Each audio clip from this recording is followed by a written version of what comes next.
Cinema തുടങ്ങിയ കാലത്ത് ലാലു ഇങ്ങനെയൊക്കെ തന്നെയാണ്, ഒരു കുട്ടിക്കളിയാണ്, പക്ഷെ ക്യാമറ മുമ്പിലൊന്നും വളരെ സീരിയസ് ആണ്. ഇൻഡസ്ട്രിയെക്കുറിച്ച് കൃത്യമായി പഠിക്കാതെ എനിക്ക് പാൻ ഇന്ത്യൻ താരമാണെന്ന് എല്ലാവരും ആഗ്രഹിച്ചിട്ട് കാര്യമില്ല. വിമൻസ് കോളേജിൽ ഒരു സുന്ദരനായ അധ്യാപകൻ വരുന്നു. അതായിരുന്നു ഞങ്ങൾ ആദ്യം തുടങ്ങിയത്. അവിടെ വേറെ ആകെ ശ്രീനിവാസനുള്ളൂ, വേറെ അധ്യാപകനായിട്ടുള്ളൂ. അപ്പോൾ ആ സുന്ദരൻ എന്നുള്ളത് ശ്രീനിവാസൻ്റെ ഇതാണ്. നിറം ഇറങ്ങിയ ദിവസം ഭയങ്കര കൂലായിരുന്നു തിയേറ്ററിൽ. ഈ നിറം മാത്രമല്ല, അനിയത്തി പ്രഭവൻ തന്നെ.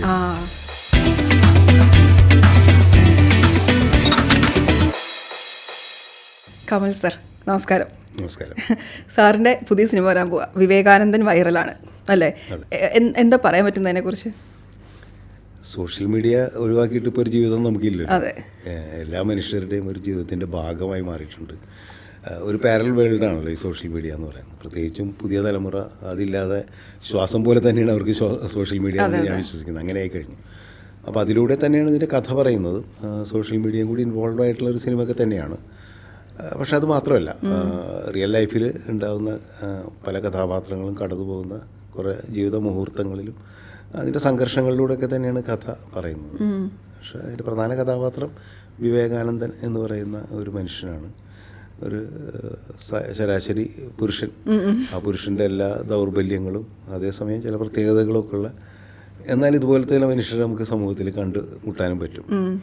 അവർ ഒരുപാടൊന്നും ഉണ്ടാവില്ല, പക്ഷേ ഒരുപക്ഷെ സാധാരണ കാണുന്ന ഒരു കോമൺ മാൻ്റെ കണ്ണിൽ വളരെ സാധാരണക്കാരനായ ഒരാൾ, അയാൾക്ക് വേറെ ലോകമുണ്ട് എന്ന് വെച്ചാൽ പ്രത്യേകിച്ചും അയാളുടെ പേഴ്സണൽ ലൈഫിൽ അയാൾ വേറൊരു മനുഷ്യനാണ്. അത് എന്താ പറയുക, അതുമായിട്ട് ബന്ധപ്പെട്ടിട്ട് മറ്റ് കഥാപാത്രങ്ങൾ, പ്രത്യേകിച്ചും സ്ത്രീകൾ അനുഭവിക്കുന്ന ചില പ്രശ്നങ്ങളുമാണ് ഈ വിഷയം, സിനിമയുടെ വിഷയം എന്ന് പറയുന്നത്. ഷൈൻ ടോം ചാക്കോ ആണ് വിവേകാനന്ദനായിട്ട് അഭിനയിക്കുന്നത്. സാറിൻ്റെ അസിസ്റ്റന്റ് കൂടിയായിരുന്നല്ലോ. അസിസ്റ്റന്റിനെ ഡയറക്റ്റ് ചെയ്തപ്പോൾ എങ്ങനെ ഉണ്ടായിരുന്നു? ഞാനാണ് അവനെ വെച്ച് തുടങ്ങിയത്. അവൻ ഫസ്റ്റ് അഭിനയിക്കുന്നത് ഗദ്ദാമയിലാണ്. ഓക്കെ. അങ്ങനെ അവിടെ വന്ന് ഞാൻ കണ്ടൊരു പ്രത്യേകത, ആദ്യത്തെ കുറച്ച് ദിവസം അവന് ഷോട്ട് ഉണ്ടായിരുന്നില്ല. ഞങ്ങൾ സിറ്റിയുടെ അകത്തേക്കുള്ള സീനാണ് എടുത്തുകൊണ്ടിരുന്നത്. അത് കഴിഞ്ഞിട്ട് അവൻ്റെ ആദ്യം എടുത്ത ഷോട്ട് എന്ന് പറഞ്ഞു കഴിഞ്ഞിട്ടുണ്ടെങ്കിൽ അവൻ ഡെഡ് ബോഡി ആയിട്ട് കിടക്കുന്നതാണ്. പടം കണ്ടിട്ടുണ്ടെങ്കിൽ മനസ്സിലാവും. ലാസ്റ്റ് സീനിൽ ശ്രീനിവാസൻ വന്നിട്ട് ഡെഡ് ബോഡി തിരിച്ചറിയാൻ വേണ്ടി വരുമ്പോൾ അതാണ് ഷൈൻ്റെ ഫസ്റ്റ് എടുത്ത ഷോട്ട് എന്ന് പറഞ്ഞു. അങ്ങനെ ഡെഡ് ബോഡി ആയിട്ട്, അങ്ങനെ അതും ജീർണിച്ചൊരു ഡെഡ് ബോഡി, മോർച്ചറിയിൽ നിന്നിട്ട് കുറച്ച് ദിവസം ആയ, ജീർണിച്ചല്ല, മറ്റേ എന്താ പറയുക, ഇങ്ങനെ ഐസ് പോലെ ഇരിക്കുന്ന ഒരു ഡെഡ് ബോഡി. അപ്പം മേക്കപ്പൊക്കെ അങ്ങനെ ചെയ്തിട്ടാണ് അവൻ്റെ ഫസ്റ്റ് ഷോട്ട് എടുത്തത്. അപ്പം വളരെ കൂളായിട്ട് ഈ മോർച്ചറിയില്ല, ശരിക്കും ഒറിജിനൽ മോർച്ചറിയിൽ തന്നെ ഷൂട്ട് ചെയ്തത്. അതിൻ്റെ അകത്ത് ഇതിൽ കയറി കിടന്ന് അവന് യാതൊരു പ്രശ്നം ഉണ്ടായിരുന്നില്ല. ഇത് കഴിഞ്ഞ് പിന്നെ ഒരു 5-6 ദിവസം കഴിഞ്ഞ് ഞങ്ങൾ ഡെസേർട്ടിൽ ഷൂട്ടിങ്ങാണ്. അപ്പോൾ ഡെസേർട്ടിൽ ഷൂട്ടിങ്ങിന് പോയി കഴിഞ്ഞപ്പോൾ ആദ്യത്തെ 1-2 ദിവസം അവന് വർക്കില്ല, കാവ്യയുടെയൊക്കെ തനിയുള്ള വർക്കൊക്കെ ആയിരുന്നു. അപ്പോൾ പക്ഷേ ഇവൻ രാവിലെ എന്താ ചെയ്യുക വെച്ചാൽ കോസ്റ്റ്യൂമറെ അടുത്ത് നിന്ന് കോസ്റ്റ്യൂം വാങ്ങിച്ചിടും. ആ ക്യാരക്ടറിൻ്റെ കോസ്റ്റ്യൂം വാങ്ങിച്ചിട്ടുണ്ട് എല്ലാ ദിവസവും ഷൂട്ടിംഗ് ഇല്ലെങ്കിലും രാവിലെ ഉണ്ട്. അപ്പം ഞാൻ ചോദിച്ചു, ഈ ചൂടുന്ന് ഈ ഡ്രസ്സ് ഇട്ടുണ്ട് കിടക്കുന്നതിന്? ഇല്ല സാർ, അതൊന്നുമില്ല, വെറുതെ ഒരു ഇതിന് വേണ്ടിയിട്ട്. എന്നിട്ട് ഞങ്ങൾ ഷോട്ട് എടുത്തിട്ടിരിക്കുമ്പോൾ ഞാൻ കാണുന്നത്, പലപ്പോഴും ഞങ്ങൾ ശ്രദ്ധിച്ചതെന്ന് വെച്ചാൽ, ഇവൻ ഡെസേർട്ടിൽ എവിടെയെങ്കിലും ദൂരെ പോയിട്ടൊരു വടിയൊക്കെ ഇട്ട് ഇങ്ങനെ മണലിലിങ്ങനെ ഇരിക്കും വെയിലത്ത്. അപ്പം ഞാൻ നീ ഇങ്ങനെ വെയിൽ കൊള്ളല്ലേ, ഭയങ്കര വെയിലല്ലോ, എന്നാൽ ഡെസേർട്ടിൽ ചൂടല്ലേ. അപ്പോൾ അവൻ പറഞ്ഞില്ല, കുഴപ്പമില്ല സാർ, ഞാനൊന്ന് ടാൻ ആവാൻ വേണ്ടിയിട്ടാണ്. അങ്ങനെ ഒറിജിനൽ ഒരു ഇതുണ്ടാവുമല്ലോ, അപ്പോൾ അതിന് വേണ്ടിയിട്ടാണ് അങ്ങനെ ചെയ്തത്.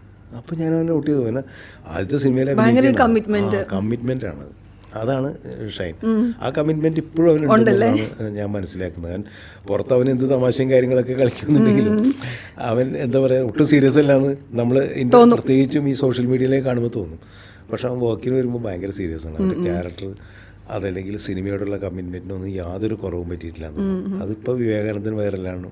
അതിലും ഈ നമ്മൾ ഇൻ്റർവ്യൂലൊക്കെ കാണുമ്പോൾ ഇതുപോലെയാണ്, ഷൈൻ കിടന്ന് കുട്ടികളെയും എപ്പോഴും ഈ സെറ്റിൽ ഫോൺ എറിയാറുണ്ടോ? നമ്മൾ സംശയം, എപ്പോഴും ഫോൺ എറിയലാണല്ലോ പരിപാടി.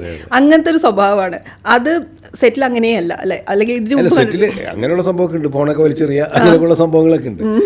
പിന്നെ എന്താണ്, പലപ്പോഴും ഒരു തമാശ എന്ന് വെച്ചാൽ ഞാൻ ശ്രദ്ധിച്ചതെന്ന് വെച്ചാൽ, രാവിലെ വന്നു കഴിഞ്ഞാൽ ഡ്രസ്സ് മേക്കപ്പ് ചെയ്യാനൊക്കെ ആയിട്ട് കാരവനിൽ കയറി കഴിഞ്ഞാൽ, അപ്പോൾ അസിസ്റ്റൻസ് എന്ന് പറയും, ഷൈൻ വന്നിട്ടുണ്ട്, അപ്പോൾ ഷോട്ട് റെഡി ആകുമ്പോൾ വിളിക്കും. എല്ലാ സിനിമക്കും പോലെ തന്നെ അസിസ്റ്റന്റ് ഡയറക്ടർ ഷോട്ട് റെഡി ആകുമ്പോൾ ചെന്നിട്ട് വിളിക്കും. ഇവൻ നേരെ അവിടെ നിന്ന് ഓടി നേരെ നടന്നു വന്നാൽ മതി, അവൻ വരില്ല. ബാക്കിൽ കൂടിയൊക്കെ ഓടി പടഞ്ഞിട്ട് ക്യാമറ ബാക്കിൽ വന്നിട്ട് ഇങ്ങനെ നിൽക്കും. അപ്പം എപ്പോഴെങ്കിലും ഞാൻ ഷൈനോടെ ഞാനുണ്ട് സാർ ബാക്കിലിങ്ങനെ എപ്പോഴും ഷൈൻ വന്നതെന്ന് ഞാൻ കാണുന്നുണ്ടാവില്ല. അപ്പോൾ എൻ്റെ മുമ്പിൽ വരുമ്പോൾ വളരെ ഡീസൻ്റ് ആയിട്ട് അങ്ങനെ നിൽക്കും. നല്ല കുട്ടിയല്ല അല്ലെങ്കിലും ഇതായിട്ടില്ല. പക്ഷെ ബാക്കിയുള്ള സമയത്തൊക്കെ അവൻ ഈ ഫോൺ വലിച്ചെറിയുക, നിലത്ത് അവിടെ കിടക്കുക, ഈ കാണുന്ന പരിപാടികളൊക്കെ ഉണ്ട്. പക്ഷെ അതെല്ലാവരും എൻജോയ് ചെയ്യുന്നുണ്ട്. ആരെയും അവനങ്ങനെ എനിക്ക് തോന്നുന്നില്ല അതിൻ്റെ പേരിൽ ആർക്കും സെറ്റിൽ ഒരു പ്രശ്നമുള്ളതായിട്ട് ആരും അങ്ങനെ പറഞ്ഞു കേട്ടിട്ടില്ല. മറ്റെന്ത് പ്രശ്നമുണ്ടെങ്കിലും അത് ഞാൻ പറഞ്ഞില്ല, ആ സമയത്ത് വരികയും ഷോട്ടിൻ്റെ സമയത്ത് വളരെ സീരിയസ് ആയിട്ടാണ് കാര്യം. അത് ഒരു പരിധി വരെ എനിക്ക് തോന്നുന്നു ഇത്രയെങ്കിലുമൊക്കെ ഇല്ലെങ്കിലും മോഹൻലാലും ഇങ്ങനെയൊക്കെ തന്നെയായിരുന്നു ആദ്യകാലത്ത്. നമ്മളൊക്കെ സിനിമ തുടങ്ങിയ കാലത്ത് ലാലും ഇങ്ങനെയൊക്കെ തന്നെയാണ്. ഒരു കുട്ടികളിയാണ്, പക്ഷെ ക്യാമറ മുമ്പിൽ വന്ന് വളരെ സീരിയസ് ആണ്. ഇതിനോട് ചേർത്ത് ചോദിക്കാൻ തോന്നുന്നൊരു കാര്യം, ഇപ്പം ഈ പറഞ്ഞ പോലെ തന്നെ, അതായത് പണ്ടിപ്പം നല്ല നടനാവുക, നല്ല കഥാപാത്രങ്ങൾ കിട്ടുക, അതിനൊക്കെ പ്രാധാന്യം കൊടുത്ത അങ്ങനെ ആളുകളുണ്ട്. പക്ഷെ ഇപ്പം ഒരു പാൻ ഇന്ത്യൻ ആവുക, എനിക്കെപ്പോഴും തോന്നാറുണ്ട് ഒരു നല്ല നടൻ എന്നതിനേക്കാൾ അപ്പുറം താരമാവുക, അല്ലെങ്കിൽ ഇപ്പോൾ തെലുങ്കിലൊക്കെ കാണുന്ന, തമിഴിൽ കാണുന്ന സൂപ്പർ സ്റ്റാർസിനെ പോലെ കോടികൾ മേടിക്കുന്ന അങ്ങനെ മൂല്യമുള്ള താരമാവുക എന്നാണ് ഇപ്പോൾ കൂടുതൽ പേർക്കും തോന്നാറുള്ളതെന്ന് സാറിന് അങ്ങനെ തോന്നിയിട്ടുണ്ടോ? ഈ പാൻ ഇന്ത്യൻ താരമാകുക എന്ന് പറയുന്നത് ഇപ്പം മമ്മൂട്ടി മോഹൻലാലൊക്കെ പാൻ ഇന്ത്യൻ താരമായത് ഒരിക്കലും ഈ സ്റ്റാർഡം കൊണ്ടല്ല, ഒരു ആക്ടർ എന്നുള്ള രീതിയിൽ പ്രൂവ് ചെയ്തിട്ട് തന്നെയാണ്. അതായത് അങ്ങനെ ആ റെസ്പെക്റ്റോടുകൂടിയാണ് അവരെ ഇപ്പോൾ ഇന്ത്യ മുഴുവൻ ഇന്ത്യയിലെ ലോകം മുഴുവൻ അവരറിയപ്പെടുന്ന താരങ്ങളായിട്ട് വളർന്നിട്ടുള്ളത്. അങ്ങനെയാണ് എന്ന് വെച്ചിട്ട് പുതിയ തലമുറ അങ്ങനെ സമയമെടുത്ത് അങ്ങനെ ചെയ്യണമെന്നൊന്നുമല്ല പറയുന്നത്. പക്ഷെ നമ്മൾ മനസ്സിലാക്കേണ്ട കാര്യം വെച്ച് കഴിഞ്ഞാൽ നമ്മുടെ ഇൻഡസ്ട്രി എന്ന് പറഞ്ഞു കഴിഞ്ഞിട്ടുണ്ടെങ്കിൽ വളരെ കുറച്ച് ആൾക്കാർ കാണുന്ന ഒരു ഇൻഡസ്ട്രിയാണ്. ഇപ്പം നമ്മൾ എന്ത് പാൻ ഇന്ത്യൻ സ്റ്റാറാണെന്ന് പറഞ്ഞിട്ടുണ്ടെങ്കിൽ നമ്മൾ ഏത് ലാംഗ്വേജിലാണ് അഭിനയിക്കുന്നത് എന്നുള്ളത് വളരെ പ്രധാനപ്പെട്ട ഒരു കാര്യമാണ്. ഇപ്പോൾ ഒരു എക്സാമ്പിൾ പറയുകയാണെങ്കിൽ ഇപ്പോൾ തെലുങ്കിലെയും അല്ലെങ്കിൽ ഹിന്ദിയിലെയൊക്കെ ആക്ടേഴ്സ് എന്ന് പറഞ്ഞാൽ അവരുടെ ലാംഗ്വേജിന് അത്രയും എന്താ പറയുക മാർക്കറ്റുണ്ട്. ആ മാർക്കറ്റ് ഉള്ളത് കൊണ്ട് തന്നെ അവർക്ക് ആ വലുപ്പം അവരുടെ ബഡ്ജറ്റിലും സിനിമയിലൊക്കെ കൊണ്ടുവരാൻ കഴിയും.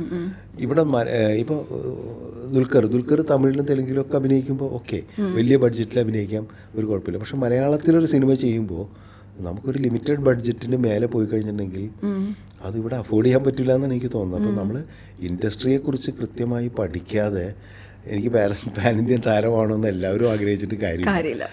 അതാണ് ഇതിൻ്റെ അകത്തുള്ള ഉണ്ടാകുന്ന ഒരു തകരാറ്. അപ്പോൾ നമുക്ക് ആലോചിച്ചറിയാം, ഇപ്പോൾ പാൻ ഇന്ത്യൻ എന്ന് പറഞ്ഞിട്ട് മലയാളത്തിൽ വന്നിട്ടുള്ള ഏത് സിനിമയാണ് അത്രയും മാത്രം അച്ചീവ് ചെയ്തിട്ടുള്ളത്. ഇപ്പോൾ മറ്റ് ലാംഗ്വേജിൽ ഇപ്പോൾ ജയിലർ ഇപ്പോൾ അടുത്ത് വന്നിട്ടുള്ളത് അത് വലിയ ഹിറ്റാവുന്നുണ്ട്. രജനീകാന്തിൻ്റെ പടം മുൻപും ഇവിടെ ഭയങ്കര ഹിറ്റാവാറുണ്ട്, കമലഹാസൻ്റെ പടം ഹിറ്റാവാറുണ്ട്, അല്ലു അർജുൻ്റെ പടം ഹിറ്റാവാറുണ്ട്. അപ്പോൾ അവർക്കൊക്കെ ആ ഒരു ഇമേജ് വിജയുടെ അങ്ങനെ ഈ താരങ്ങളുടെയൊക്കെ സിനിമകൾ പണ്ട് കുറേ കാലങ്ങളായിട്ട് മലയാളത്തിൽ ഹിറ്റായിക്കൊണ്ടിരിക്കുകയാണ്. ആ ലാംഗ്വേജിലുള്ള ആൾക്കാർ ഇത് കാണുന്നത്, ഇപ്പോൾ മലയാളികളല്ലാത്ത ആൾക്കാർ ഇത് കാണുന്നത് പറഞ്ഞാൽ മലയാള സിനിമയുടെ ഒരു തനിമയെ ആസ്വദിക്കാനാണ്, ആ കണ്ടന്റിനെ ആസ്വദിക്കാനാണ്. അവരേറ്റവും കൂടുതൽ ചിലപ്പോൾ ഇഷ്ടപ്പെടുന്നത് എന്താ പറയുക, തൊണ്ടിമുതലും ദൃക്സാക്ഷിയും അല്ലെങ്കിൽ മഹേഷിൻ്റെ പ്രതികാരം അതുപോലുള്ള കൊച്ചു കൊച്ചു സിനിമ, അല്ലെങ്കിൽ ജയ് പോലുള്ള കൊച്ചു കൊച്ചു സിനിമകളാണ് മലയാളത്തിൻ്റെ ഒരു കൾച്ചറൊക്കെ ഉള്ള ഒരു സിനിമ എന്നുള്ള രീതിയിൽ അവരെ. ഇപ്പോൾ പാൻ ഇന്ത്യൻ സിനിമ കാണണമെങ്കിൽ അവർക്ക് തെലുങ്കും ഹിന്ദിയൊക്കെ കണ്ടാൽ മതി, മലയാള സിനിമ കാണണ്ട എന്നുള്ള ബോധം അവിടുത്തെ ആൾക്കാർക്കുണ്ട്.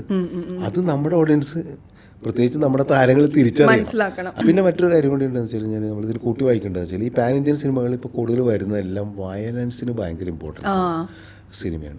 അത് എങ്ങനെ വന്നു എന്നുള്ളതാണ്. ഇപ്പം നിങ്ങൾക്ക് ഇപ്പോൾ ജയിലർ എന്ന് പറഞ്ഞ സിനിമ തന്നെ എക്സാമ്പിളായിട്ട് പറയാം. രജനീകാന്തിൻ്റെ ഒരു സിനിമ മുൻകാലങ്ങളിൽ ഇത്രയും വയലൻസ് ഉള്ള സിനിമയായിട്ട് കാണാൻ പറ്റുമായിരുന്നു. രജനീകാന്തിൻ്റെ ക്യാരക്ടർ എന്താണ്, ഒരാളുടെ തല ഇങ്ങനെ അറുത്ത് കളയുക, അതുപോലെ ക്രൂരമായ രീതിയിൽ വയലൻസ് കാണിക്കുന്ന ഒരു ഹീറോ ആയിട്ട് തന്നെയാണ് രജനീകാന്ത് ആ സിനിമയിൽ അഭിനയിച്ചിട്ടുണ്ട്. ബോംബെയിൽ ജയിലറായിട്ട് അയാളെ ഫ്ലാഷ് ബാക്കിൽ കാണിക്കുമ്പോൾ ഒരു നന്മയില്ലാത്ത ഒരു പോലീസുകാരനായിട്ട് അയാളെ കാണിക്കുമ്പോൾ രജനീകാന്ത് മുമ്പ് അങ്ങനെ ആയിരുന്നില്ല. ഇപ്പോൾ ഭാഷ ചെയ്യുമ്പോഴും അണ്ടർവേൾഡ് ഡോൺ ആണെങ്കിലും അപ്പോൾ രജനീകാന്തിൻ്റെ ഇമേജും പോലും പുതിയ തലമുറക്ക് ആഗ്രഹിക്കുന്നത് പഴയ ആ ഒരു നന്മപരമായിട്ടല്ല.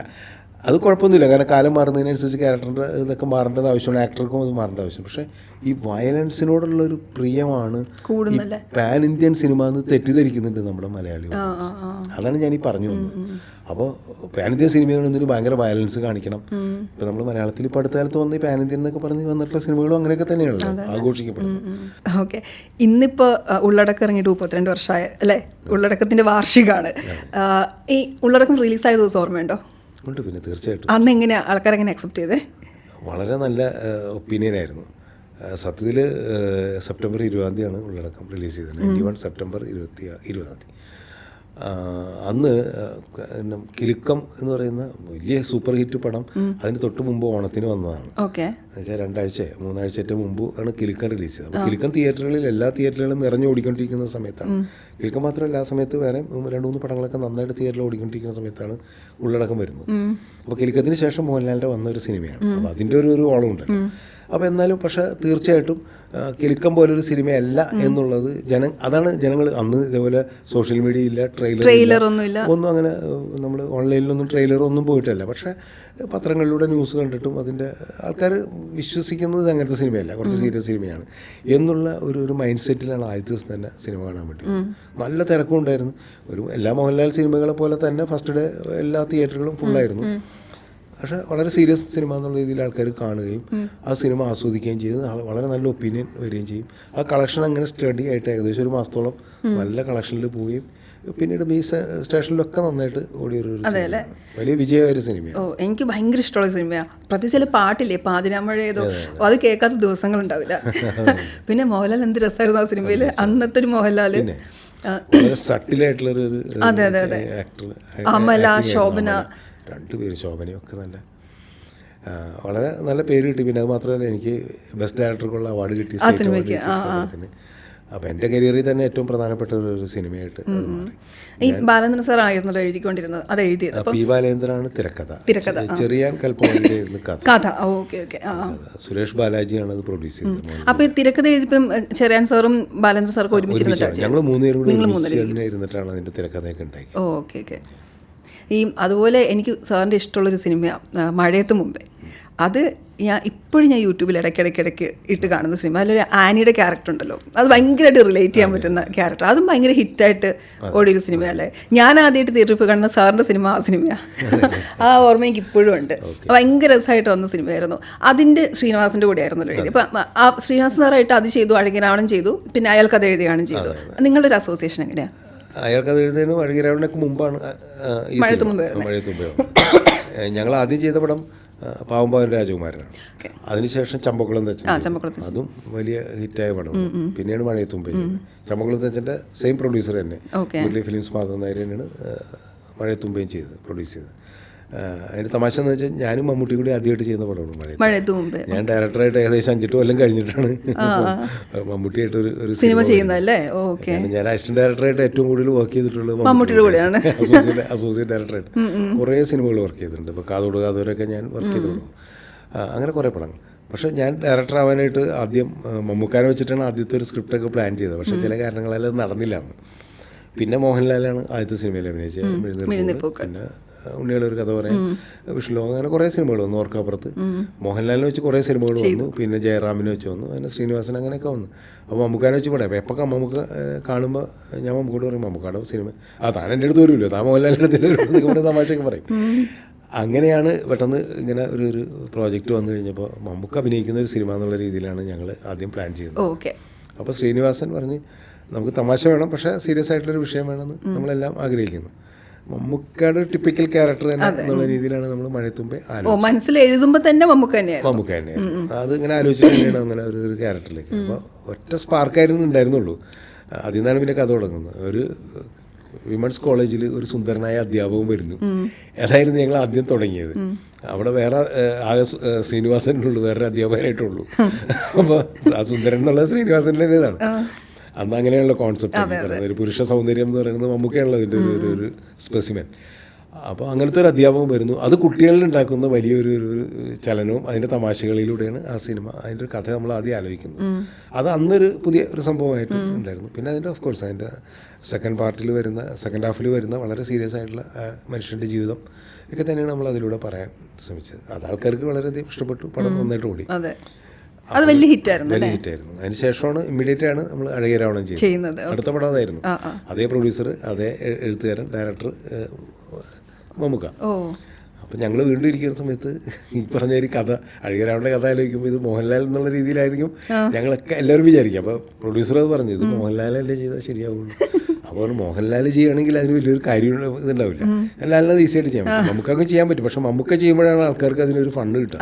വളരെ സീരിയസ് ആയിട്ട് ഒരു ആ പേര് പോലെ തന്നെ അഴകിരാവണം, ശങ്കർദാസ് എന്ന് പറയുന്ന ഒരു ക്യാരക്ടർ അപ്പോൾ മമ്മൂക്കയോട് ആദ്യം കഥ പറയുമ്പോൾ നിങ്ങൾ എന്നെ കളിയാക്കാനുള്ള പരിപാടിയാണെന്നൊക്കെ ചോദിച്ചു, പ്രത്യേകിച്ച് ശ്രീനിവാസനായതുകൊണ്ട്. അതുകൊണ്ട് ഒരു ക്യാരക്ടർ അതാണ്. പക്ഷെ പുള്ളി ഭയങ്കരമായിട്ട് എൻജോയ് ചെയ്തു അതിൻ്റെ അകത്ത്. അല്പത്തിനൊക്കെ ഭയങ്കരമായിട്ട് പുള്ളി എൻജോയ് ചെയ്തിട്ട് അഭിനയിച്ച ഒരു സംഭവമാണ്.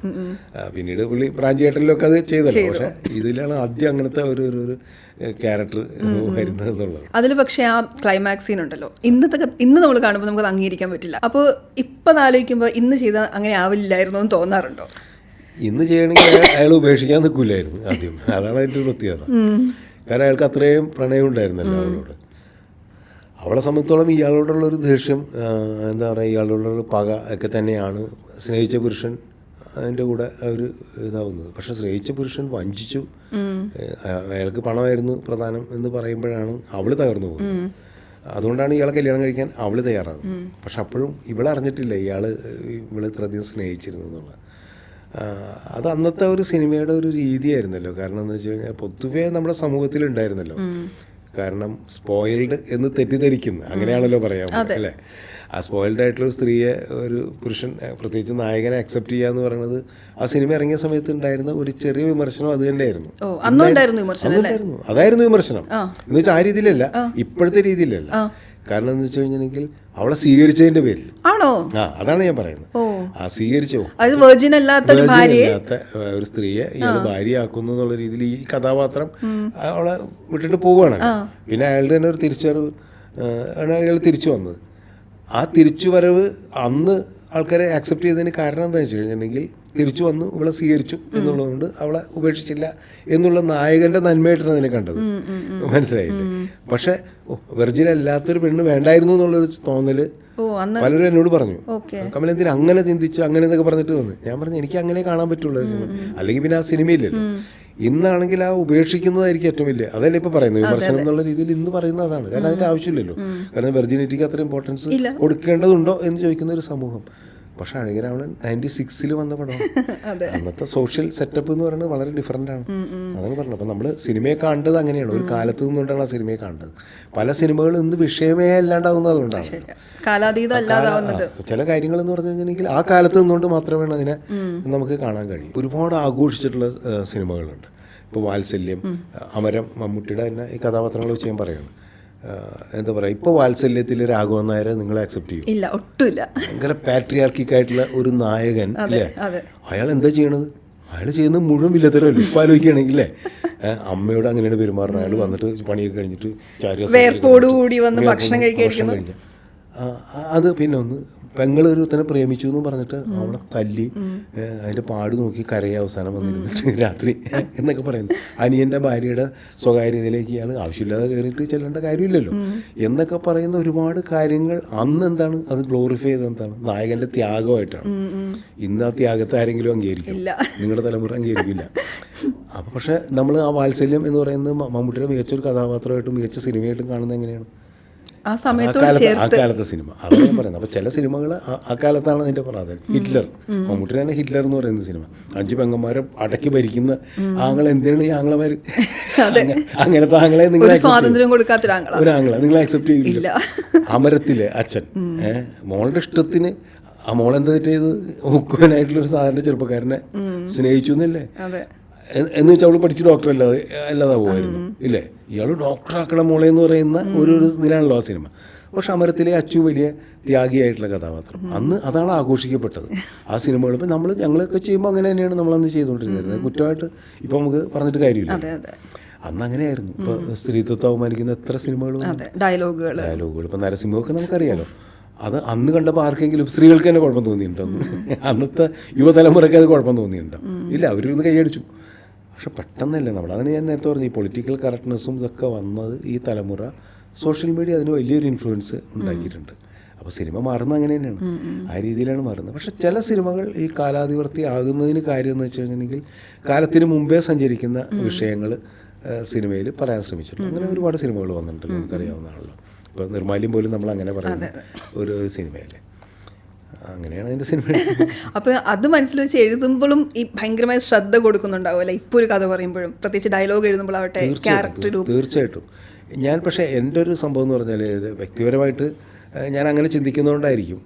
ഞാൻ മുൻപും എൻ്റെ ഏതെങ്കിലും സിനിമയിൽ നിങ്ങൾക്ക് ചൂണ്ടിക്കാണിക്കാൻ പറ്റുമോ സ്ത്രീയെ മോശമായിട്ട് ചിത്രീകരിച്ചിട്ടുള്ള ഒരു ഡയലോഗ് ഏതെങ്കിലും സിനിമയിൽ പറയാൻ പറ്റുമോ?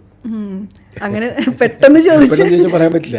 കാരണം അഴകിയ രാവണയിൽ പോലും അങ്ങനെ മോശമായ ഇതൊന്നും അവളില്ല. വേണമെങ്കിൽ പൈങ്കിളി എന്ന് വിചാരിക്കാവുന്ന രീതിയിൽ വെറുപ്പിൻ്റെ അവസാനം എനിക്ക് കുട്ടി കൃഷ്ണനോട് കുഞ്ഞികൃഷ്ണനോട് സ്നേഹമാണെന്ന് പറഞ്ഞ് കാലിൽ വീഴുന്നുണ്ട്.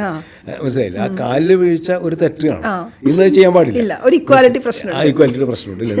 പിന്നെ അയാളുടെ ഒരു ത്യാഗം, അതിനെ ഞാൻ പറഞ്ഞത്. ആ ത്യാഗമാണ് ഞാൻ ചെയ്തത്. ഞാൻ പറഞ്ഞു 96-ൽ ഇത് പറഞ്ഞതിന് കാര്യമാണ്. ഇന്നത് ചെയ്യില്ല. ഇന്ന് ഞാനായിരുന്നെങ്കിൽ പോലും അത് ചെയ്യില്ല. പക്ഷെ നമ്മളവിടെ വെറുപ്പിൻ്റെ അവസാനം മനുഷ്യനാണ്.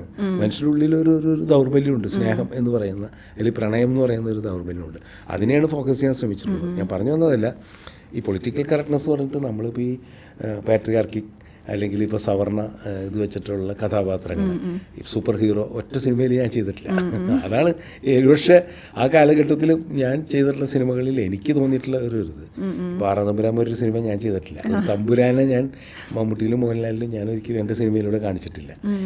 എൻ്റെ സിനിമയിലൊക്കെ മോഹൻലാലായാലും സാധാരണക്കാരനായിരുന്നു. നിങ്ങൾ എല്ലാ സിനിമകളും എടുത്ത് നോക്കും, ഒരു സാധാരണക്കാരൻ, അതിനപ്പുറത്തൊന്നുമില്ല. ഞാൻ അയാളെ എന്തോ വിഷ്ണുലോകത്തിൽ സൈക്കിൾ യജ്ഞക്കാരനായിട്ടുള്ള സാധാരണക്കാരനായിട്ടുള്ള ആളായിട്ടാണ് കാണിച്ചിട്ടുള്ളത്. ഓർക്കാപ്പുറത്തിലായാലും ശരി സാധാരണ ജോലിയൊക്കെ ചെയ്യുന്ന ഒരു പണിയില്ലാണ്ട് കിടക്കുന്ന ഒരു ക്യാരക്ടറായിട്ടാണ്. ഓർക്കാപ്പുറത്തിലെ പല ഡയലോഗുകളും ഇപ്പോഴും ഹിറ്റാണ് അല്ലേ? ഇപ്പോഴും ഒരുപാട് പേര് പറയുന്ന ഒരു സിനിമയാണ് ഓർക്കാപ്പുറത്ത്. ഇപ്പോൾ ചില ആൾക്കാർ പടം കണ്ടിട്ട് എന്നോട് പറയുന്ന ഒരു കാര്യം എന്ന് വെച്ചാൽ അന്ന് എനിക്ക് അതിനെക്കുറിച്ച് അറിയില്ലായിരുന്നു. എനിക്കോ രഞ്ജിത്തിനൊന്നും അറിയില്ലായിരുന്നു. നമുക്ക് രഞ്ജിത്തിൻ്റെ ആയിരുന്നു കഥ, ഷിബു ചക്രവർത്തി സ്ക്രിപ്റ്റ്. അതിൻ്റെ അന്നത്തെ ന്യൂജൻ സിനിമയായിരുന്നു എന്നാണ് ഇപ്പോൾ പിള്ളേർ പറയുന്നത്. ഇന്നും വേണമെങ്കിൽ ന്യൂജൻ എന്ന് പറയാവുന്ന രീതിയിലാണ് അതിൻ്റെ കഥ പറച്ചിലും കാര്യങ്ങളൊക്കെ. അപ്പോൾ അങ്ങനത്തെ കുറേ ചില സിനിമകൾ മുൻകാലങ്ങളിൽ ഞാൻ ചെയ്തുകൊണ്ട് അതൊരു പക്ഷേ നേരത്തെ വന്നു പോയി എന്നുള്ളൊരു തകരാറുണ്ട്. ഒരു ഉദാഹരണം പറയാം. ഇപ്പോൾ മഞ്ഞു വല്ലരും കിട്ടി എന്ന് പറയുന്ന സിനിമയിൽ ഇന്ന് വളരെ പ്രസക്തമായൊരു വിഷയമല്ലേ അത്? നമുക്കറിയാലോ. ഈ ചൈൽഡ് അബ്യൂസ് എന്ന് പറയുന്നത് നമ്മുടെ വീട്ടകങ്ങളിൽ നടക്കുന്നത് വളരെ കോമൺ ആയിട്ടുള്ള ഒരു കാലത്താണ് ഇന്ന് നമ്മളുള്ളത്. പക്ഷേ മഞ്ഞു വല്ലരും കിട്ടി വരുന്ന സമയത്ത് അത്ര കോമൺ അല്ല. ഉണ്ട്, സ്ക്രീനിൽ കോമൺ അല്ല, അല്ലെങ്കിൽ നമ്മൾ കഥയിലൂടെ ഒന്നും പറയാനായിട്ട് ആഗ്രഹിക്കുന്ന ഒരു സംഭവമല്ല. സമൂഹത്തിലുണ്ട്, ഞാൻ പറഞ്ഞ കോമൺ ഉദ്ദേശിച്ചത് സ്ക്രീനിൽ അല്ല. അപ്പോൾ അത് അന്ന് അതായിരുന്നു അതിൻ്റെ കുഴപ്പം. ആൾക്കാർ പറഞ്ഞതാണ് സിനിമ കണ്ടിട്ട് അത് കണ്ടുകൊണ്ടിരിക്കാൻ പറ്റുന്നില്ല എന്ന് പറയുന്നത്. അതിങ്ങനെ ആക്സെപ്റ്റ് ചെയ്യാൻ പറ്റുന്നില്ല. ആ സൊസൈറ്റിക്ക് അത് ആക്സെപ്റ്റ് ചെയ്യാൻ പറ്റുന്നില്ല. അത് ഒരുപക്ഷെ കാലത്തിന് മുമ്പേ ആ സിനിമ വന്നുപോയി എന്നാണ് ഞാൻ വിചാരിക്കുന്നത്. എന്നാണെങ്കിൽ കുറച്ചും കൂടി പ്രസക്തമാകും ആയിരുന്നു ആ സിനിമ എന്നാണ് എനിക്ക് തോന്നുന്നത്. നമ്മൾ ആദ്യം ഷൈൻ ടോം ചാക്കോയെ കുറിച്ച് പറഞ്ഞ പോലെയാണ്, സാറിൻ്റെ കുറേ അസിസ്റ്റൻസ് നല്ല ഡയറക്ടേഴ്സായി പിന്നീട് വന്നിട്ടുണ്ട്. എനിക്കൊന്ന് സാറിൻ്റെ അസിസ്റ്റൻസ് ആണെന്ന് തോന്നുന്നു ഇത്രയും കൂടുതൽ പേര് അല്ലേ സിനിമയിൽ ഇൻഡിപെൻഡൻ്റ് ആയിട്ട് സിനിമ. ഞാൻ കേട്ടിട്ടുണ്ട് ചിലരിപ്പം നല്ല അസോസിയേറ്റുകൾ മിക്കപ്പോഴും നല്ല സിനിമ ചെയ്യാറില്ല, അല്ലെങ്കിൽ ഇൻഡിപെൻഡൻ്റായി ചെയ്യാൻ പറ്റാറില്ല. പക്ഷേ സാറിൻ്റെ കേസിൽ നേരെ തിരിച്ചാണ്. അതെന്താ അങ്ങനെ? ലാൽ ജോസ് ആവട്ടെ, ആഷിഖ് ആവട്ടെ, ഒരുപാട് പേരുണ്ട്. എനിക്കതിനെപ്പറ്റി അറിയില്ല, എന്താണ് അതിൻ്റെ ഒരു സീക്രറ്റ് എന്ന് എന്നോട് പലരും ചോദിക്കാറുണ്ട്. ഞാൻ അവരോടൊക്കെ പറയാറെന്ന് വെച്ചാൽ ഞാൻ അവരൊന്നും പഠിപ്പിച്ചിട്ടില്ല. കൂടെ നിന്ന് അവർ സ്വയം ആർജിച്ചെടുക്കുന്നതാണ്. ആ ആർജിച്ചെടുക്കാനുള്ള കഴിവുള്ളവർ ആണ് പിന്നീട് വലിയ സംവിധായകരായിട്ടൊക്കെ മാറിയിട്ടുള്ളത്. പിന്നെ അങ്ങനെയുള്ള ചില ആൾക്കാരെ നമുക്ക് പിക്ക് ചെയ്യാൻ പറ്റാറുണ്ട് എനിക്ക്. എന്ന് വെച്ച് കഴിഞ്ഞാൽ എൻ്റെ കൂടെ അസിസ്റ്റൻ്റ് ആകാൻ വേണ്ടിയിട്ട് കുറേ പേര് വരുമ്പോൾ അതിൽ നിന്ന് ചില ആൾക്കാർക്ക് ആ ഒരു ഇതുണ്ടെന്ന് തോന്നിക്കഴിഞ്ഞ് കഴിഞ്ഞാൽ ഞാൻ അവരെ കൂടെ നിർത്താറുണ്ട്. കാരണം ചിലപ്പോൾ ഒരു സിനിമ ചെയ്യാനായിട്ടാണ് അവർ വരാറ്. വരുമ്പോൾ കൊള്ളാൻ തോന്നിക്കഴിഞ്ഞിട്ടുണ്ടെങ്കിൽ നിന്നോ, ഇനിയും വീണ്ടും നിൽക്കോ. പിന്നെ എല്ലാ രീതിയിലും അവർക്ക് സപ്പോർട്ട് കൊടുക്കാറുണ്ട്. ഇപ്പോൾ ലാൽ ജോസ് പലരുടെ കൂടെ വർക്ക് ചെയ്തിട്ടുണ്ട്. ഇപ്പോൾ എൻ്റെ സെറ്റിൽ കിട്ടുന്ന ഒരു ഫ്രീഡം ഉണ്ടല്ലോ, ഒരു അസിസ്റ്റൻറ്റ് ഡയറക്ടർ എന്നുള്ള രീതിയിൽ കിട്ടുന്ന ഫ്രീഡം എന്ന് വെച്ച് കഴിഞ്ഞിട്ടുണ്ടെങ്കിൽ പെരുമാറാൻ ചുറ്റും അങ്ങോട്ടും ഇങ്ങോട്ടും നടക്കാനുള്ളതല്ല ഞാൻ പറഞ്ഞത്.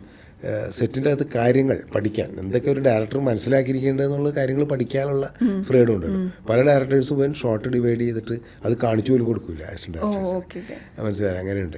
അപ്പം ഞാനെല്ലാ ഫ്രീഡം അവർക്ക് കൊടുക്കാറുണ്ട്. ഈവൻ സീൻ എഴുതി നോക്കാനൊക്കെ തന്നെ പറയാറുണ്ട്. നിങ്ങളുടെ ഇതിലെങ്ങനെ സജഷൻസ് കേൾക്കാറുണ്ട്. അതിപ്പോൾ എൻ്റെ കൂടെ വരുന്ന ഒരു അപ്രൻറ്റീസ് ആണെങ്കിൽ പോലും അവരുടെ സജഷൻ ഞാൻ വളരെ വാല്യൂബിളായിട്ട് തന്നെ കേൾക്കുകയും അത് നല്ലതാണെന്ന് തോന്നിക്കഴിഞ്ഞാൽ ഈ സിനിമയ്ക്ക് ആവശ്യമുണ്ടെങ്കിൽ അത് ഉപയോഗിക്കുകയും ചെയ്യാറുണ്ട്. അതിൻ്റെ അകത്ത് വലിപ്പച്ചെറുപ്പുകൾ. മറ്റത് അങ്ങനെയല്ല. ചിലരും അസിസ്റ്റൻസിനോടൊന്നും ഒപ്പീനിയൻ ചോദിക്കില്ല, സജഷൻസ് ചോദിക്കില്ല. അങ്ങനെ കേട്ടിട്ടുണ്ട് പലരും. ആ ഫ്രീഡം ഞാൻ കൊടുക്കാറുണ്ടാവും.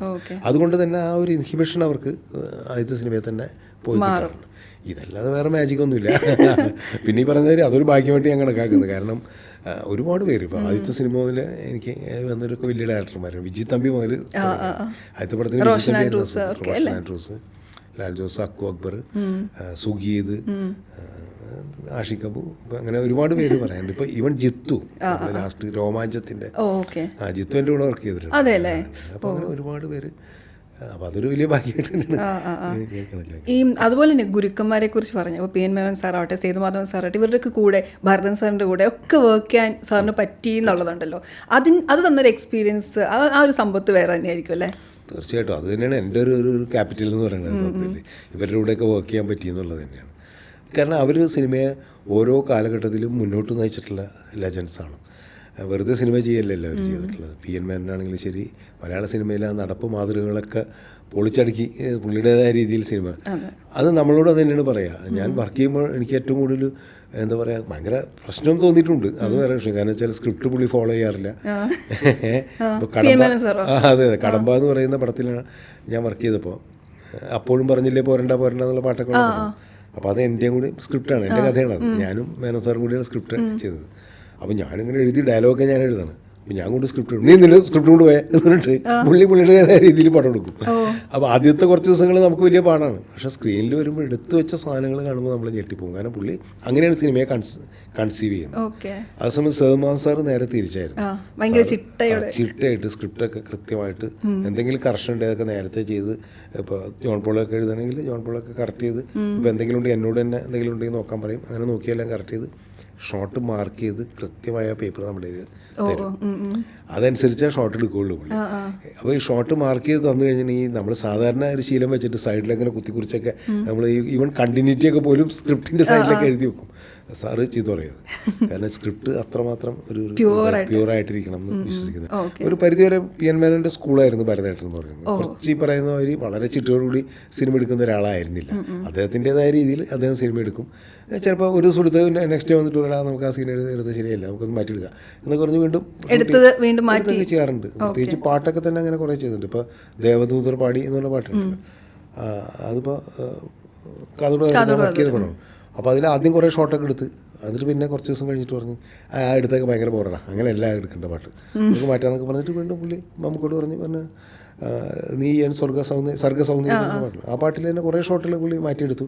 അങ്ങനെയൊക്കെ ചെയ്യുന്നുണ്ട്. അപ്പോൾ അത് ഭരതേട്ടൻ ആ ഒരു രീതിയാണ് പുള്ളിയുടെ രീതി. എടുത്ത് തന്നെ വീണ്ടും അത് ആ സിനിമ തീരുന്നവരെയും പുള്ളി അത് ഇംപ്രോവൈസ് ചെയ്തോണ്ടിരിക്കും. ഓക്കെ, ഭരതൻ സാറായിട്ടുള്ള എക്സ്പീരിയൻസ് എങ്ങനെയാണ്? ഭയങ്കര തികഞ്ഞൊരു ആർട്ടിസ്റ്റ് ആണെന്നാണല്ലോ എല്ലാവരും പറയാ. വളരെ സൗമ്യനായ ഒരു മനുഷ്യനാണ്. അങ്ങനെ ഒരു പ്രശ്നമില്ലാത്ത ഒരാളായിരുന്നു. സെറ്റിൽ ഒരിക്കലും ചൂടായി ബഹളം ഉണ്ടാക്കുന്നതൊന്നും ഞാൻ കണ്ടിട്ടില്ല.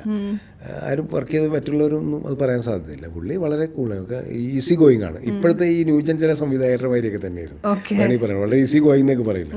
സെറ്റിലേക്ക് വന്നു കഴിഞ്ഞിട്ടുണ്ടെങ്കിൽ അങ്ങനെ ഒരുപാട് നേരത്തെ ഒന്നും വരില്ല. ഇപ്പോൾ വളരെ ഡിസിപ്ലിൻഡ് ഒന്നും ഉള്ള ആളായിരുന്നില്ല. എന്നാൽ ഇപ്പോഴത്തെ ആൾക്കാരുടെ മാതിരി വളരെ ലേറ്റായിട്ടൊന്നും വരില്ല. ഇപ്പോൾ 7 മണിക്ക് ഷൂട്ടിംഗ് ഉണ്ടെന്ന് പറഞ്ഞാൽ 7 മണിക്കൊക്കെ പുള്ളി വരും. വന്നു കഴിഞ്ഞിട്ടുണ്ടെങ്കിൽ ഇപ്പോൾ ഒരു സാധനം വന്നിട്ടില്ല, അത് വരട്ടടാ എന്നൊക്കെ പറഞ്ഞിട്ട് അതിന് വളരെ റിലാക്സ് ആയിട്ട് അതിന് ടെൻഷൻ അടിക്കുന്ന പരിപാടിയൊന്നും വിളിക്കില്ല. അല്ലെങ്കിൽ മഴ വന്നു, ഷൂട്ടിംഗ് കിടക്കില്ല, മഴ നമുക്ക് കണ്ടിരിക്കണം എന്നൊക്കെ പറഞ്ഞിട്ട് ആ ഒരു അതൊരു രസമായിരുന്നു. പുള്ളിയുടെ ഒരു രീതി അങ്ങനെയായിരുന്നു. പിന്നെ ആ സമയത്തൊക്കെ ഇന്ന് പാട്ട് പാടുക, പാട്ടൊക്കെ എൻജോയ് ചെയ്യുക, അങ്ങനെയായിരുന്നല്ലോ പുള്ളി. സംഗീതവും ചിത്രകലയും ഒക്കെ അങ്ങനെ സെറ്റിലേക്ക് തന്നെ ഫ്രീ ആയിരിക്കുന്ന സമയത്ത് പടം വരച്ചുകൊണ്ടേയിരിക്കും. ഇങ്ങനെ അങ്ങനെയൊക്കെ ഉള്ളൊരിതുണ്ടായിരുന്നു. അതുപോലെ യങ്സ്റ്റേഴ്സിനെ വെച്ചൊരു സിനിമയാണ് നിറം. ഇന്ന് കുറേ സീനുകളൊക്കെ ട്രോൾ ചെയ്യപ്പെടാറുണ്ട്, മീമൊക്കെ ആയിട്ട് വരാറുണ്ടല്ലോ, ശ്രദ്ധിക്കാറുണ്ടോ അത്? ആ നിറം ഇറങ്ങിയ സമയത്തെ എങ്ങനെയായിരുന്നു ഈ പ്രേക്ഷകരുടെ ഒരു നിറം ഇറങ്ങിയ ദിവസം ഭയങ്കര കൂലായിരുന്നു തിയേറ്ററിൽ. ഈ നിറം മാത്രമല്ല, അനിയത്തി പ്രാവ് അങ്ങനെ തന്നെയാണ്. അനിയത്തി പ്രാവിൻ്റെ ഒക്കെ സെക്കൻഡ് ഹാഫിൽ നല്ല കൂല് കിട്ടിയിട്ടുണ്ട്. നിറത്തിനും അത് ഭയങ്കര കൂലാണ്. ആദ്യത്തെ ഷോ അപ്പം ഞാൻ ഈ ഫസ്റ്റ് ഡേ സിനിമ കാണാൻ പോകാറില്ല തിയേറ്ററിൽ.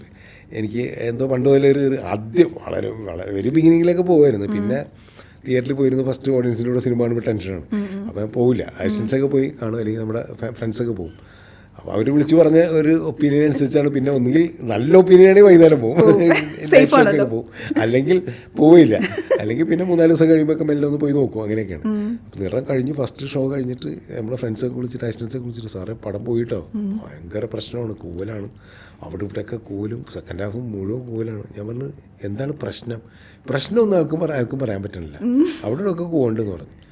അപ്പോൾ ഞാൻ വിചാരിച്ച് കയ്യിൽ പോയി. അപ്പോൾ എൻ്റെ അപ്പോൾ ഒരു സമാധാനം എന്ന് പറഞ്ഞു കഴിഞ്ഞാൽ നമ്മുടെ വേറെ ചില സിനിമാ സുഹൃത്തുക്കൾ പറഞ്ഞു അല്ല അത് അനിയത്തി പ്രാവ് അങ്ങനെ തന്നെയായിരുന്നു, നമുക്ക് അല്ല അന്ന് പാച്ചിക്കാൻ വിചാരിച്ച് ആ പടം പോയി, സെക്കൻഡ് ഹാഫിൽ കൂലുണ്ട്, അപ്പോൾ പടം പോയിന്ന്. പക്ഷെ പിന്നീട് ഒരാഴ്ച കഴിഞ്ഞിട്ടാണ് അനിയത്തി പ്രാവ് വലിയ ഹിറ്റായി മാറിയത്.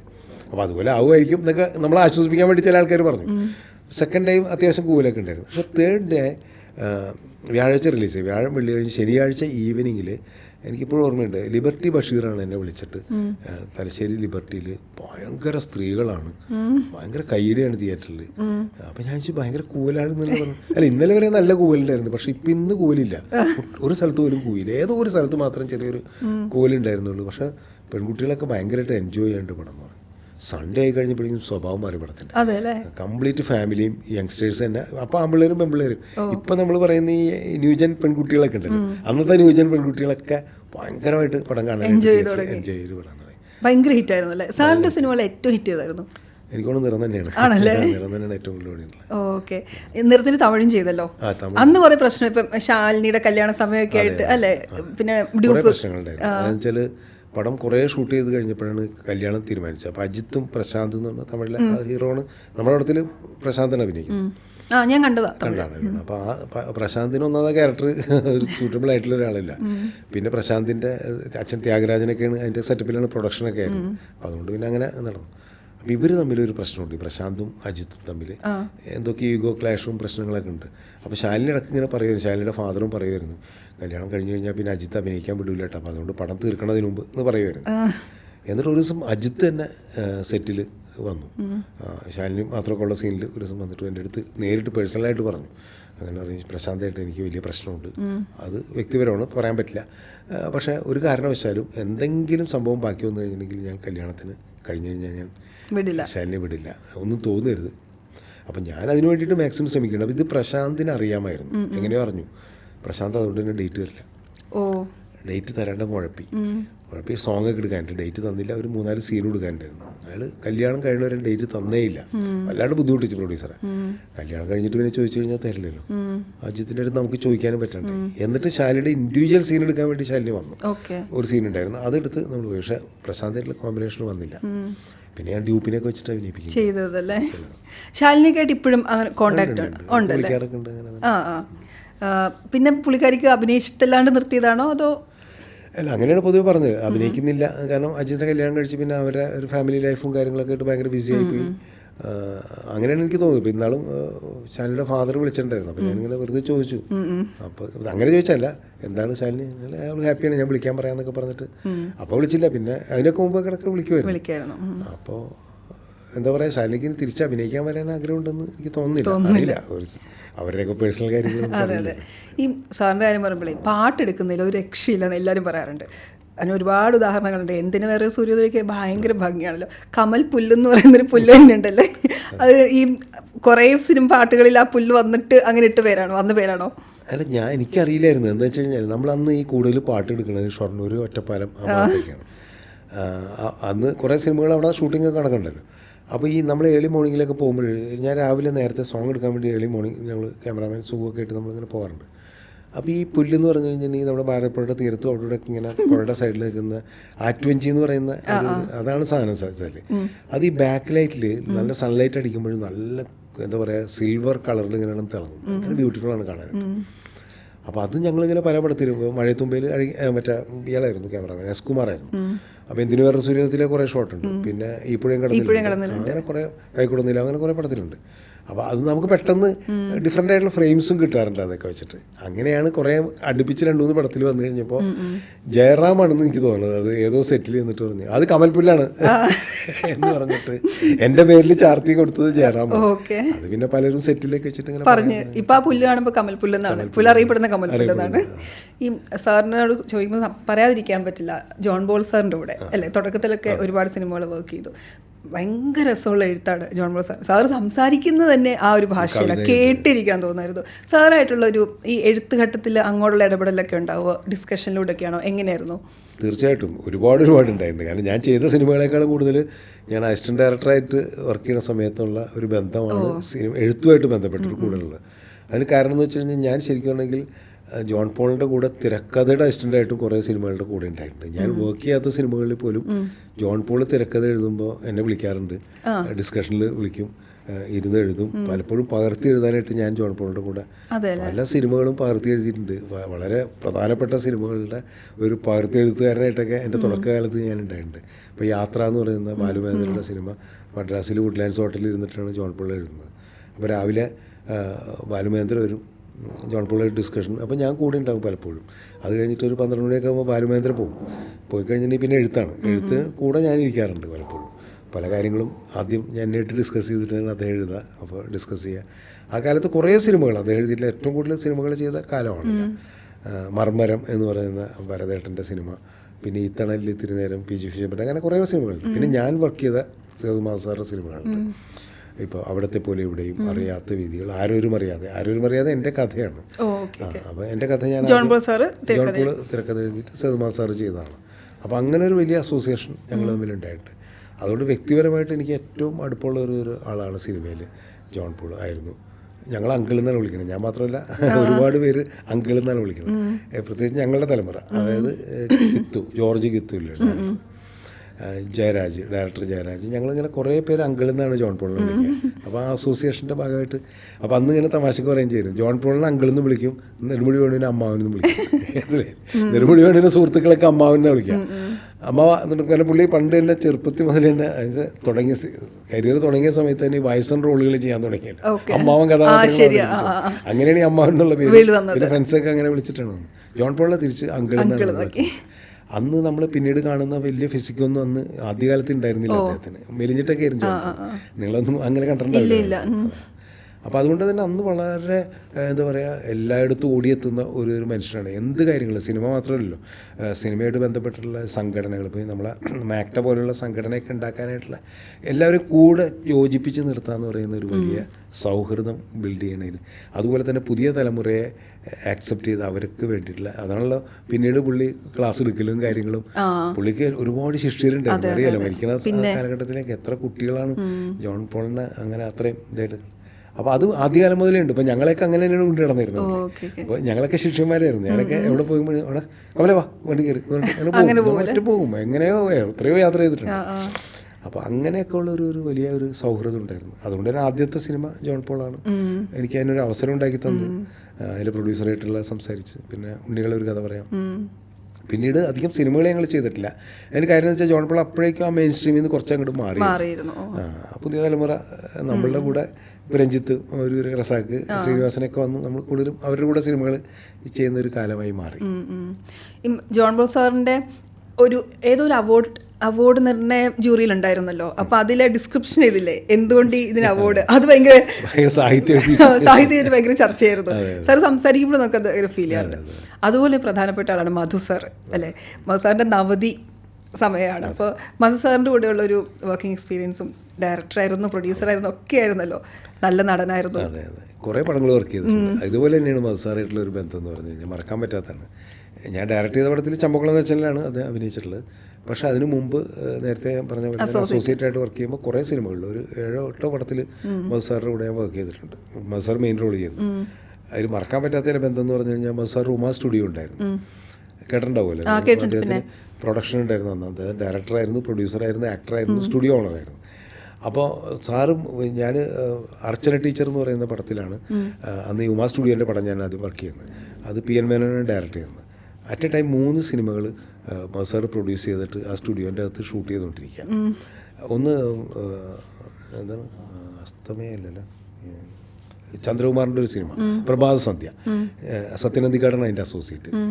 പിന്നെ K Madhu, M Krishnan Nair director. M Krishnan Nair K മധുവിൻ്റെ ഗുരുവാണ്. പടത്തിൻ്റെ ഒരു ഗൃഹലക്ഷ്മി എന്നുണ്ട്, ശ്രീവിദ്യ മസാറൊക്കെ അഭിനയിക്കുന്നത്. എൻ്റെ പടം, ഞങ്ങളുടെ പടം PN മേനോൻ്റെ പടത്തിൽ അർച്ചന ടീച്ചറിൽ സീമയും മസാറും വേണുനാഗുകളിലേക്കായിരുന്നു. അറ്റ് എ ടൈം 3 പടം നടക്കുകയാണ്. അപ്പോൾ അവിടെ താമസിക്കാനൊക്കെ ഉള്ള സൗകര്യം ഉണ്ട് അസിസ്റ്റന്റ് ഡയറക്ടേഴ്സിനും അത്യാവശ്യം ആർട്ടിസ്റ്റുകളൊക്കെ. അപ്പോൾ സത്യനദിക്കാട് ഞാനും കേമതും ഒക്കെ ഒരുമിച്ചാണ് താമസിക്കുന്നത്, ഓരോ റൂമുകളിൽ താമസിക്കുന്നത്. മസാർ പരിപാടി എന്ന് വെച്ച് കഴിഞ്ഞിട്ടുണ്ടെങ്കിൽ മിക്കവാറും പടത്തിൻ്റെയൊക്കെ സ്ക്രിപ്റ്റ് മസാറായിരുന്നു. ഈ അർച്ചന ടീച്ചറിന് പ്രഭാത സന്ധ്യയുടെയൊക്കെ മസാറാണ്. അപ്പോൾ രാവിലെ പുള്ളി മസാർ വരുന്നതിന് മുമ്പ് ഓടിക്കാണ്. അപ്പോൾ നമ്മൾ അതിനു മുമ്പ് തലേദിവസത്തിലേക്ക് സീനൊക്കെ ബാക്കിയുണ്ടെങ്കിൽ തുടങ്ങും. ഷൂട്ടിംഗ് തുടങ്ങി എല്ലാം സെറ്റപ്പ് ചെയ്ത് കഴിഞ്ഞിട്ടുണ്ടെങ്കിൽ ഇപ്പോൾ ചിലപ്പോൾ എന്നെ വിളിക്കും, അല്ലെങ്കിൽ സത്യനന്ദിക്കാട് വിളിക്കും. കേമത് ഇങ്ങനെ വിളിച്ചാൽ സീൻ എഴുതാനാണ്. അപ്പം മസാറ് റൂമുണ്ട്, അതിൻ്റെ അകത്ത് ചെന്നിരുന്ന് കഴിഞ്ഞിട്ടുണ്ടെങ്കിൽ മസാർ പറഞ്ഞിരുന്നു നമ്മൾ എഴുതിക്കൊള്ളാം. അപ്പോൾ സാറിങ്ങനെ കസേരയിലേക്ക്, അതിൻ്റെ കൂട്ടത്തിൽ മേക്കപ്പൊക്കെ ചെയ്യലൊക്കെ ഉണ്ടാവും. നമ്മൾ വേറെ കസേരയിൽ ഇരുന്നിട്ട് ഇങ്ങനെ എഴുതുക. സാറിൻ്റെ പ്രശ്നം എന്ന് പറഞ്ഞു കഴിഞ്ഞാൽ സാറിങ്ങനെ ഭയങ്കര ഇതിൽ പറയും, നമ്മൾ എഴുതി വിട്ടുപോയി കഴിഞ്ഞിട്ടുണ്ടെങ്കിൽ വീണ്ടും ചോദിച്ചു കഴിഞ്ഞാൽ സാറിന് ഓർമ്മയുണ്ടാവില്ല. അപ്പോൾ സാറ് നമ്മൾ ചീത്ത പറയും, ഞാൻ പറഞ്ഞല്ലോ അതിന് എഴുതിയില്ലേ. അപ്പോൾ ഞാൻ പറഞ്ഞു സാറൊന്ന് പതുക്കെ പറഞ്ഞു. ആദ്യമൊക്കെ എനിക്ക് ഭയങ്കര പേടിയായിരുന്നു. അങ്ങനെയൊക്കെ ഒരു ഇതായിരുന്നു. അപ്പോൾ ഷൂട്ടിങ്ങിന് വന്നു കഴിഞ്ഞാൽ പുള്ളി വളരെ ഒരു പ്രശ്നമില്ല ഇങ്ങനെ. അപ്പോൾ അങ്ങനെ ഒരു സൗഹൃദം ഉണ്ടായിരുന്നു. അപ്പോൾ നമ്മൾ സ്ക്രിപ്റ്റ് വർക്ക് ചെയ്യുമ്പോൾ കൂടെ പിന്നെ എന്തെങ്കിലും കറക്ഷൻ ഉണ്ടെങ്കിൽ അത് നീ നോക്ക് എന്നൊക്കെ പറഞ്ഞിട്ട് നമ്മൾ തന്നെ ചിലതൊക്കെ എഴുതി കൊണ്ട് ചെല്ലും, മസാല വായിച്ച് കേൾപ്പിക്കുക. അതിന് ശേഷമാണ് ഡയറക്ടറെ കൊണ്ട് ചെല്ലാം. അത് തന്നെയാണ് സത്യനന്ദികാടൊക്കെ ചെയ്തിരുന്നത്. അങ്ങനെ നമ്മൾ ഷൂട്ട് ചെയ്തുകൊണ്ടിരിക്കുന്ന സമയത്ത് ഒരു ദിവസം ഒരു വലിയ പ്രശ്നമുണ്ടായി. അതാണ് ഞാൻ അത് പറയാൻ സമയമുണ്ടോയെന്ന് അറിയില്ല. അതാണ് സുകുമാരി ചേച്ചി അഭിനയിക്കുന്നുണ്ടായില്ല. അപ്പോൾ ഒരു കണ്ടിന്യൂറ്റി സാരി ഉണ്ടായിരുന്നു. സുകുമാരി ചേച്ചിയുടെ സ്വന്തം സാരിയാണ് കൊടുത്തത്. അടുത്ത ഷെഡ്യൂൾ വന്നപ്പോൾ ചേച്ചി ഇത് കൊണ്ടുവരാൻ മറന്നുപോയി. അപ്പോൾ അതിൻ്റെ ഗതികേട് പറ്റുമെന്ന് വെച്ച് കഴിഞ്ഞാൽ അന്ന് PN മേനോൻ സാറാണല്ലോ ഡയറക്ടർ. അപ്പോൾ ഭരതേട്ടൻ്റെ അച്ഛൻ മരിച്ചു. അന്ന് രാവിലെ ഭരതേട്ടൻ്റെ അച്ഛൻ മരിച്ചു. ഭരതേട്ടൻ്റെ അച്ഛൻ്റെ അനിയനാണ് PN മേനോൻ, കൊച്ചച്ഛനാണ് അങ്കിളാണ് ഭരതേട്ടൻ്റെ. അങ്ങനെ PN മേനോൻ സാർ. അങ്ങനെ മേനോൻ സാർ പെട്ടെന്ന് അച്ഛൻ മരിച്ചു എന്ന് പറഞ്ഞിട്ട് മേനോൻ സാർ പോയി. അപ്പോൾ അന്ന് സീൻ എടുക്കണം, കാരണം പാർട്ടി സീനാണ്, കുറേ ആൾക്കാരൊക്കെ ഉണ്ട്. അപ്പോൾ അത് മസാർ തന്നെ എടുക്കാമെന്നുള്ള രീതിയിൽ, മസാർ ഡയറക്ടർ കൂടിയാണല്ലോ. അപ്പോൾ മേനോൻ സാർ അത് ചെയ്തോളാൻ പറഞ്ഞിട്ടാണ് പോകുന്നത്. അപ്പോൾ ഉച്ചയ്ക്ക് ശേഷം ഈ സീൻ എടുക്കുകയാണ്. സ്റ്റുഡിയോൻ്റെ അകത്ത് തന്നെയാണ് സെറ്റപ്പ് ചെയ്തിട്ടൊക്കെ എടുക്കണം. അപ്പോഴാണ് നോക്കുമ്പോൾ ഈ സാരി. അപ്പോൾ രാവിലെ ഞാൻ ചെന്ന് സുമാരി ചേച്ചിയുടെ സാരി കൊണ്ടുവന്നിട്ടില്ലാന്ന് പറഞ്ഞു. ചെന്നൈയിലാണ് ആ സാരി. ഒന്നും ചെയ്യാൻ നിർത്തിയില്ല, കാരണം ഇതുപോലെ ഒരു പട്ട് സാരിയൊക്കെ ഉള്ള അങ്ങനത്തെ സംഭവം. ഇത് മസാറോട് പറയണമല്ലോ. ഭയങ്കര ടെൻഷനായി, എങ്ങനെ പറയും നമുക്കറിയില്ല. പക്ഷെ പറയാണ്ടിരിക്കാനും പറ്റില്ല, കാരണം സുമാരി ചേച്ചിയാണ് ആ ഇതിൽ മുഴുവൻ നിറഞ്ഞു നിൽക്കുന്നത് ആ സീനിൽ. അപ്പോൾ ഒരു 10-11 മണിയായി കഴിഞ്ഞപ്പോൾ ഉച്ചയ്ക്ക് ശേഷം ഷൂട്ട് ചെയ്യേണ്ടതാണ്. ഞാൻ മസാറെടുത്ത് ധൈര്യം സംഭരിച്ച് പറഞ്ഞപ്പോൾ ഈ ഗൃഹലക്ഷ്മി എന്ന് പറഞ്ഞാൽ കേമതുമൊക്കെ അഭിനയിക്കുന്ന പടത്തിൻ്റെ ഷൂട്ടിങ്ങുകളൊക്കെ അവിടെ നിന്ന് ഉച്ചയ്ക്ക് ശേഷമാണ് ഞങ്ങളുടെ ഷൂട്ടിങ്. ഞാൻ അവിടെ ചെന്നിട്ട് പറഞ്ഞു, സാറങ്ങ് ചൂടായിട്ട് ഓരോരുത്തർ ശാന്താറാമാൻ വേണ്ടി നടക്കണം. ആ ഡയലോഗ് എനിക്ക് ഇപ്പോഴും മറക്കാൻ പറ്റില്ല. ശാന്താറാമാൻ വേണ്ടി നടക്കണം. ഭയങ്കര ദേഷ്യക്കാരനെ പൊതുവെ. ഇല്ല, ചില നേരത്ത്. പക്ഷെ നമുക്ക് ഭയങ്കര സ്നേഹമാണ്. ചില നേരത്ത് ആ ചിരിയൊക്കെ ഇപ്പം നമുക്കറിയാലോ. അത് ആ കാലത്ത് അങ്ങനെയായിരുന്നു കുറച്ചൊക്കെ. പിന്നെ പുള്ളി വളരെ അന്നത്തെ ഏജൊക്കെ ആയിരിക്കാം. അതിപ്പോൾ ഞങ്ങളൊക്കെ അങ്ങനെയൊക്കെ തന്നെയാണല്ലോ, പെട്ടെന്ന് ചൂടാവും അങ്ങനെയൊക്കെ ഉണ്ടാവില്ല. ഞാൻ പക്ഷെ പിന്നീടൊക്കെ വലിയൊരു സൗഹൃദം. സാറെന്ന് വെച്ചാൽ നമ്മളെപ്പോലെ സിനിമയിൽ എന്താ പറയുക, ഒരു ലെജൻഡായിട്ട് ഇപ്പോഴും നിൽക്കുന്നു. അദ്ദേഹം 90 വയസ്സ് തികയെന്ന് പറയുമ്പോൾ ഞാനൊക്കെ പറയുന്ന ഒരു ആ രീതിയിൽ ആരോടും പരിഭവമില്ലാത്ത, ആരോടും എന്താ പറയുക ഒരു പകയും അല്ലെങ്കിൽ വിദ്വേഷവും സൂക്ഷിക്കാതെ, അതായിരിക്കാം മധുസാർ ഇപ്പോൾ 90 വയസ്സിൽ ഇപ്പോഴും ഇങ്ങനെ വളരെ പ്ലസൻ്റായിട്ട് ആരോഗ്യത്തോടെ നിൽക്കുന്നതിന്. ഞാൻ പറഞ്ഞൊരു കാര്യം എന്ന് വെച്ച് കഴിഞ്ഞാൽ അവിടെയാണ് പുതിയ തലമുറ തിരിച്ചറിയേണ്ട ഒരു കാര്യമുണ്ട്. ഇപ്പോൾ മധുസാർ വരുമ്പോൾ സത്യൻ മരിച്ചതിന് ശേഷമാണ് മധുസാർ വലിയ നടനായി. അന്ന് പ്രേം നസീറാണ് ഏറ്റവും വലിയ ടോപ്പ്. പ്രേം നസീർ മരിച്ചു, പിന്നെ മധുസാറിന് പകരം വെക്കാൻ ആളില്ല. അങ്ങനത്തെ ഒരു ഘട്ടത്തിലാണ് മമ്മൂട്ടി, മോഹൻലാലും, സോമൻ, സുമാരനൊക്കെ ഉള്ള ആൾക്കാരൊക്കെ സിനിമയിൽ വരുന്നത്. അവരൊക്കെ നായകന്മാരായി. അപ്പോഴും മധുസാറിന് അദ്ദേഹത്തിൻ്റെതായ ഒരു സ്പേസ് ഉണ്ടായിരുന്നു സിനിമയിൽ. പിന്നെ മമ്മൂട്ടി, മോഹൻലാലൊക്കെ വലിയ താരങ്ങളായി കഴിഞ്ഞപ്പോൾ മധുസാർ സത്യം പറയുന്നത് സൈഡ് ലൈൻ ചെയ്യപ്പെട്ടു അല്ലേ. പിന്നെ ചെറിയ റോളുകളൊക്കെ അഭിനയിക്കാൻ തുടങ്ങുന്ന ഒരു അച്ഛനായിട്ടും ഒക്കെ ചെറിയ റോൾ അഭിനയിക്കുന്ന സമയത്ത് ഒരിക്കൽ പോലും പുള്ളി അതിൻ്റേതായ യാതൊരു ഫ്രസ്ട്രേഷനോ ഒന്നും അദ്ദേഹം കാണിച്ചിട്ടില്ല. അതിനെ അക്സെപ്റ്റ് ചെയ്തു. ഞാൻ എൻ്റെ കാലം കഴിഞ്ഞു. കാലം മീൻസ് ഒരു നായകൻ എന്നുള്ള രീതിയിൽ എൻ്റെ ഇമേജ് കഴിഞ്ഞു. ആ കാലം കഴിഞ്ഞു. ഇനി ഞാൻ ചെയ്യേണ്ടത് അച്ഛൻ്റെ റോളാണ്, അല്ലെങ്കിൽ ചെറിയ റോളാണ്, അല്ലെങ്കിൽ എൻ്റെ സ്പേസ് എന്ന് പറഞ്ഞതാണ്. സ്വന്തം സ്പേസ് തിരിച്ചറിഞ്ഞു എന്നുള്ളത് തന്നെയാണ് അദ്ദേഹത്തിൻ്റെ ഈ വലിയ മനസ്സിൻ്റെ ഇത് തന്നെയാണ് ഇപ്പോഴും ദീർഘായുസോടുകൂടി ജീവിക്കുന്നതിൻ്റെ ഒരു കാര്യം. അപ്പോൾ സാർ വളരെയധികം നന്ദി. ലോങ് കോൺവെർസേഷൻ ആയിരുന്നു, കുറേ കഥകൾ കേൾക്കാൻ പറ്റി. ലോങ് കോൺവെർസേഷൻ, അതുകൊണ്ട് ഇത്രയും നിങ്ങൾക്ക് ഉപയോഗിക്കാൻ പറ്റില്ല. അപ്പോൾ മൊത്തത്തിൽ കളയാൻ ഉപയോഗിക്കാൻ പറ്റുന്നതൊക്കെ ഉപയോഗിക്കാം. അപ്പോൾ thank you so much. Cinema hit ആവട്ടെ, എല്ലാവരും ശ്രദ്ധിക്കട്ടെ, ഒരുപാട് ഓഡിയൻസ് വരട്ടെ സിനിമ കാണാൻ. Thank you so much. Okay, thank you.